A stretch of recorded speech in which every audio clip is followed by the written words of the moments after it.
As we are continuing in today's Mishna Yomi, and we find ourselves in Perek Beis, Mishnayos Gimel through Dalet, chapter 2 of Maseches Demai, Mishnayos 3 through 4. Mishnah Gimel says as follows: Hamakabel alav lihiyos chaver. So if you remember again, in Mishnah Beis, we spoke about a person who wanted to become what's called in halacha a ne'aman. Ultimately, again, a ne'aman is someone who, when you buy produce from him, you don't have to worry that you're getting demai from him. Now this is a new level. In this new level, the individual wants to become a chaver. Now, a chaver is someone in general who is careful with tuman tara. That's the general definition of a chaver.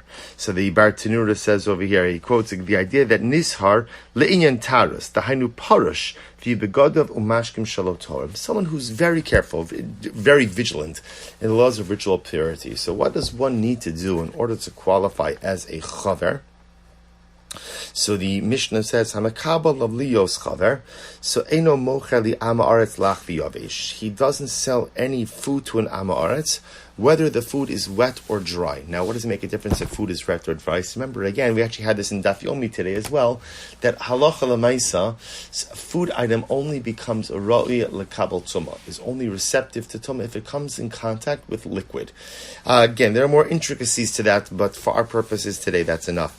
So he doesn't sell produce to an amaretz, whether it's wet or that it's dry. Now, the idea behind this is because if it's wet and he sells it to an amaretz, an unlearned person is generally not careful or vigilant with the laws of tum and tara, and so he's setting up food items to go ahead and become tameh. Now, even though this only applies with food that has become wet, not the food that's dry, but nevertheless, again, the rabbis decreed that what we call a low plug. In other words, that if a person wants to hold himself to this higher standard, he doesn't go ahead and sell any food item to an amaretz, whether it is wet or dry. And he doesn't purchase any food that has become wet from an amaretz, again, out of the concern that once it's become wet, it's become receptive to become tameh, to tumah, and therefore, again, maybe the amaretz, who generally is assumed to be in a state of tumah, touched it, and thereby would render the produce tameh. Ve'enu misarech etzel amaretz, and he does not allow himself to be the guest in the home of an amaretz, because again, that could lead to tumah. V'lo ma'archo etzlo b'kisuso. And furthermore, again, the person who wants to be a chaver does not have the amaretz as a guest when the amaretz is wearing his own clothing. Now, what's the logic behind this? Logic behind this is because the clothing of an amaretz is assumed to be tameh as well. Rabbi Yehuda says, Af lo yigadol behimadaka. Now, here's what's interesting. Up until this point in time, in order to become a chaver, so the Mishnah speaks about the different stringencies one has to take upon themselves regarding the laws of tum and tara, ritual purity and impurity. Rabbi Yehuda adds on an additional list of items. He says, Af lo yigadol behimadaka. You also cannot go ahead and raise small domestic animals. So this is a different halacha that the Gemara says one is not supposed to raise small domestic animals, sheep, goats, out of a concern that those animals will go to graze on. Those animals normally go out to graze, so they may come to graze on the fields of others, causing others to suffer a loss. So Rabbi Yehuda says, if you really want to be a chaver, you even adopt certain stringencies in terms of monetary law. A person should not go ahead. A parutz means you act in a wanton fashion. A person should not act in a wanton fashion regarding nedarim, making vows. In other words, to be a chaver, you have to take your words very seriously. And one of the ways in which a person demonstrates taking their words seriously is they don't just vow for no reason. Or bischok, a person does not go ahead and act in a jocular fashion. Right? The person jokes around all the time. These are considered to be behaviors that are of a more, frivolous nature. And so if a person does them, clearly they're not the status of a chaver. V'lo yeh mitame lemesim, he should not go ahead and allow himself to become tameh by attending to the dead. Now here's what's interesting. Now halacha l'maisa, what's wrong with becoming tameh?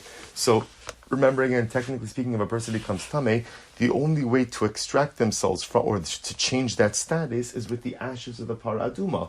So the Bartanura says that since the ashes are not always available, a person has to be careful. This is actually pretty amazing. Means, and to be a chaver, you have to learn to go ahead and serve Talmidei Chachamim, Torah scholars in the Beis Medrash. In other words, to be a chaver, it's not just enough to learn, but one has to have a relationship and exposure to great Torah scholars as well. Amru lo, so the Rabbanim said to Rabbi Yehuda, lo bo el leklal. These last things that you added on are not necessary for a chaver. In other words, even the Rabbanim will agree that these last items stated, don't raise a behema daka, don't be frivolous with your vows or with the way you speak. These are all important things, but the status of a chaver is directly related to Tumah and Tara. So it's only a person who takes on extra stringencies with Tumah and Tara, that's the kind of person ultimately, again, or those are the behaviors necessary in order to make someone a chaver. Incredible. We go on now to Mishna Dalet. Hanachtumin. So now what's interesting is as follows. We know that we were introduced in this Masechta to the halacha of Demai. And the halacha of Demai says that when you go ahead and you when you purchase produce from an Am Haaretz, you have to retithe it. You have to act with the assumption that they have not properly tithed it. The Mishnah now says there are exceptions to this rule. Hanachtumin lo chivu osam chacham lahafish ela kedei shumas meiser v'chala. For example, bakers.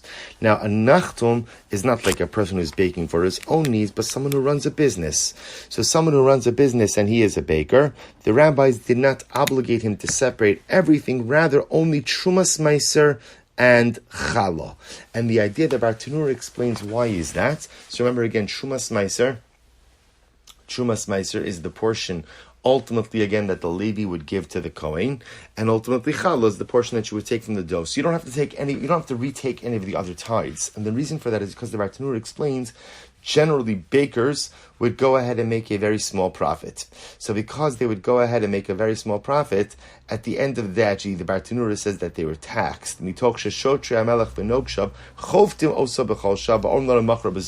Since they were often forced to sell at a steep discount, they made very little money in general. So because they made such little money, Chazal, the rabbis, relaxed the laws of Demai regarding the bakers. But shopkeepers are not permitted to go ahead and sell Demai. In other words, they would have to retithe the produce they purchased from an Am Haaretz. And the reason the Bartanur says, they make a lot of money. So because they make a lot of money, they could afford to go ahead and retithe the produce.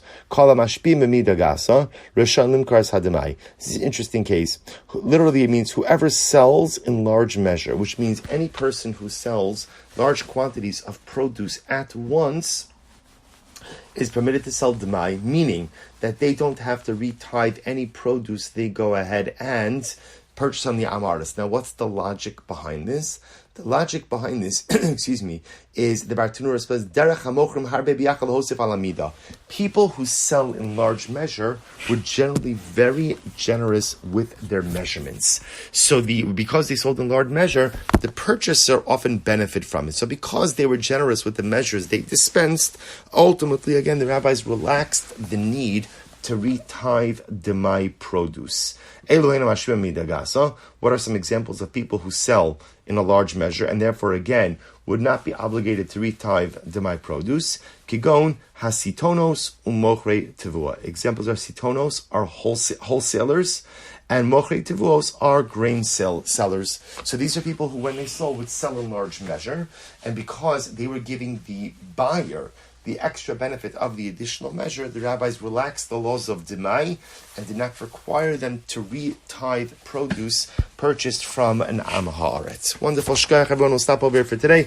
We'll pick up Amir Hashem with Mishnayos Hey and Vav tomorrow. Wishing everyone a wonderful day.